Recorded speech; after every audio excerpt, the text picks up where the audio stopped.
गौहर अली खान साहब, बताइएगा, इस वक्त पीटीआई के जो सपोर्टर्स हैं खान साहब के दीदार के लिए काफ़ी ज़्यादा एक्साइटेड हैं। सुना है कि सुप्रीम कोर्ट में खान साहब पेश होने जा रहे हैं। क्या वाकई इमरान खान सुप्रीम कोर्ट में पेश हो रहे हैं? क्या मुसद्दिक़ा इत्तलात है इस हवाले से? और ख़ान साहब ने गुज़श्ता रोज़ आपसे जब मुलाकात की तो क्या बताया, क्या पैगाम पहुँचाया बाहर निकलने के हवाले से, सुप्रीम कोर्ट में पेश होने के हवाले से? देखिए, मेरी कल मुलाकात खान साहब से हुई थी। हम तीन ही वकील थे, सलमान सफदर साहब, मैं और उमर नियाज़ी साहब। हमारी मीटिंग हुई और मीटिंग के दौरान ये सुप्रीम कोर्ट के 4 वालीम पर मुश्तमिल एक अपील की कापी खान साहब के पास आई, सुप्रीम कोर्ट की ऑर्डर की कापी आई और ख़ान साहब के पास एक लेटर भी सुप्रीम कोर्ट की तरफ से या इदारे की तरफ से आया, सुप्रीम रजिस्ट्रार की तरफ से, और उस पर यह लिखा हुआ था कि आप अगर ऑर्डर की कापी वहाँ उस प्रोड्यूस थी जो उसको ख़ान साहब ने रिसीव कर लिया, और ख़ान साहब ने उस नोटिस पे ये लिखा है कि मैं as a respondent in person पेश हूँगा सुप्रीम कोर्ट में ख़ुद, और सुप्रीम कोर्ट इसके सिलसिले में इक़दामात करे। अब सुप्रीम कोर्ट की वे मुनहसर है, सुप्रीम कोर्ट चाहे तो इक़दामात करे तो खान साहब आ जाएंगे, सुप्रीम कोर्ट चाहे तो खान साहब के लिए इक़दामात करे, वीडियो लिंक पे लाएंगे। हमारी तो कोशिश होगी खान साहब खुद आया, और यही चीफ जस्टिस साहब हमेशा इस्तिफ़सार करते हैं कि आप लोगों को इन पर्सन आना चाहिए। देखते आगे ये केस कब लगता है और फिर कब बुलाया जाता है। आपने कहा कि खान साहब चाहते हैं कि वो खुद बज़ाते खुद सुप्रीम कोर्ट में पेश हों, क्या वजह है? खान साहब बाहर निकलने के लिए क्यों इतने एक्साइटेड हैं? नहीं, देखिए, अब बाहर निकलने तो ऑब्वियसली आवाम से उनको तो दूर नहीं किया जा सकता,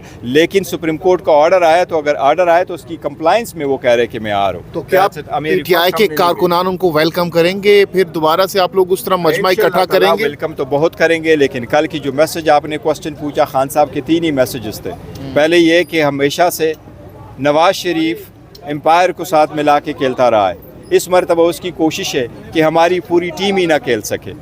दूसरी ये कि हम लेवल प्लेइंग फील्ड का मुतालबा कर रहे थे, और आज हम उसके सिलसिले में हमने मीटिंग भी कर ली लेवल प्लेइंग फील्ड की, जिसका हमें तो यकीन दहानी कराई गई है। अगले वाले दिलों में हम इंशाअल्लाह ताला इनसे देखेंगे कि कौन से इक़दामात किए जा रहे हैं। हमने ये ज़रूर कहा हुआ है इलेक्शन कमीशन को कि ये इक़दामात फ्री एंड फेयर इलेक्शन के लिए ज़रूरी है।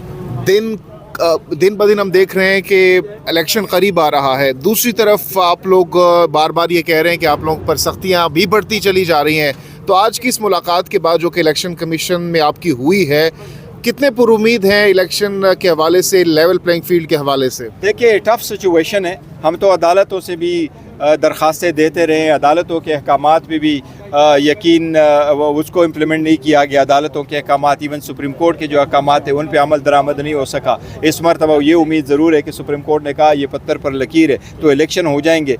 लेकिन अच्छी उम्मीद रखनी चाहिए और ऑप्टिमिस्टिक है, कॉशियसली ऑप्टिमिस्टिक है। सर, पीटीआई के लोगों को गिरफ्तार भी किया जा रहा है, लेकिन इसके साथ साथ जो है असद कैसर के हवाले से आप क्या बताना चाहेंगे, क्योंकि उनको भी गिरफ्तार किया गया है? हाँ, असद कैसर साहब को बिल्कुल गलत तरीके पे गिरफ्तार किया गया है। एक ऐसे केस में गिरफ्तार किया गया कि आपने 2017 में एक मशीन ख़रीदी है जो डिफेक्टिव है, और मशीन किसने ख़रीदी है? स्पोर्ट उसके लिए, सवाबी के लिए। 2023 में उस पर मुकदमा हो जाता है, इस्लामाबाद पुलिस उनको अरेस्ट करती है। KPK की पुलिस आज भी अरेस्ट करने नहीं आई। आज मैं पेश हुआ था मोहसिन कियानी साहब की कोर्ट में, उनकी बेल के लिए अब उसकी डेट हो गई है मंडे की दिन। इंशाल्लाह मंडे पेश होंगे। सर, तमाम जमातें जो हैं उनकी मुलाकातें आपस में शुरू हैं, और कब तक जो पाकिस्तान तहरीक इंसाफ के जो रहनुमा हैं वो छुपे हुए हैं, वो कब बाहर आएंगे और कब कैंपेन स्टार्ट करेंगे? क्या इलेक्शन के बाद आज जो हमारे रहनुमाओं की है और इनके ख़िलाफ़ ये जो सख्ती हैं, ये बात भी आज हम इलेक्शन कमीशन के सामने लेके आए हैं।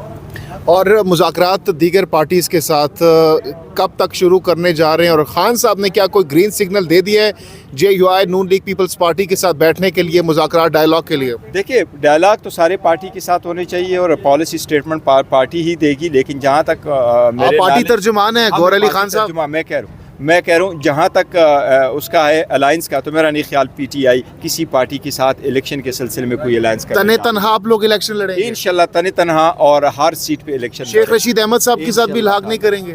देखो, शेख रशीद साहब का आगे देखते क्या है। शेख रशीद साहब हमारे साथ रहे, बड़ों को चिल्लाकाट के तौर से चेंज हो गए, लेकिन we wish him all the best. और जो लोग छोड़कर चले गए हैं उनके हवाले से क्या कहना चाहेंगे? क्या वो PTI के टिकट पर लड़ेंगे? खान साहब टिकट देंगे उनको? नहीं, देखो, अभी टिकटें तो अभी शुरू होने वाली है, अब तो प्रोसेस है। खान साहब कैसे इंट्रोड्यूस करेंगे उनको? वो तो अंदर हैं। नहीं, खान साहब सारे इंस्ट्रक्शन हम उनसे लेते रहते हैं, और सारा जो भी कोई होगा ना वो खान साहब के इंस्ट्रक्शन के मुताबिक होगी। एक चीज़ आपको बड़ा बरमला कह दूँ, खान साहब चेयरमैन PTI हैं, खान साहब चेयरमैन पीटीआई इंशाल्लाह रहेंगे, वो पार्टी को लीड करेंगे, वो पार्टी के लीडर हैं, चाहे वो जेल में चाहे वो जेल से बाहर है, वही लीडर है।